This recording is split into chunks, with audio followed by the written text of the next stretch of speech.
தினத்திலே எங்களுடைய வடகிழக்கு மாகாணம் சார்ந்த தொழிற்சங்கங்கள் ஒன்று கூடி இன்று மாபெரும் போராட்டத்தை நடத்தி வருகின்றோம். பேரணியாக எங்களுடைய லேக் ஹவுஸ் மட்டத்திலிருந்து ஆரம்பித்து வரையிலான பெருமொரு பேரணி ஒன்றினை நடத்தி வருகின்றோம். எங்களுடைய மக்கள், எங்களுடைய சுகாதார பணியாளர்கள் படுகின்ற எங்களுடைய தேவைப்பாடுகளை இந்த அரசாங்கம் உடனடியாக நிவர்த்தி செய்ய வேண்டும்.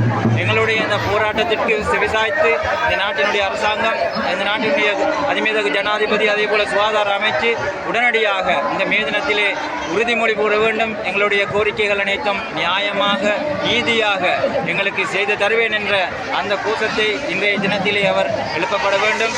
அவ்வாறு எழுப்பத்தவரும் சந்தர்ப்பத்திலே இந்த மே தின ஊர்வலமானது இனிவரும் காலங்களிலே தொடர்ச்சியான ஊர்வலமாக எங்களுடைய வடகிழக்கு மாகாணம் சார்ந்த அனைத்து அங்கத்தவர்களும் இன்றைய நாளை போல இனிவரும் காலங்களில் தொடர்ந்து போராடி வெற்றியளிக்கும் வகையிலே எங்களுடைய நோக்கை சரியானதொரு திசையிலே திருப்பி எங்களுடைய கௌரவ தலைவர் WAD விமலரட்னசேகர் அவர்களுடைய எண்ணக்கருவிற்கு அமைவாக நிச்சயமாக இந்த போராட்டத்தை வெற்றியளிக்கும் வரை போராடுவோம் என இந்த சந்தர்ப்பத்திலே கேட்டு எங்களுடைய இன்றைய தொழிலாளர் தினத்தை ஜெயிக்கும் வரை அனைத்து அங்கத்தவர்களும் ஒற்றுமையோடு ஒருமித்த குரலோடும் செயற்பட்டுக் கொண்டிருக்கின்றோம் என கூறி தொழிலாளர் தினத்திலே அனைவருக்கும் வாழ்த்து தெரிவித்து நிற்கின்றேன். நன்றி.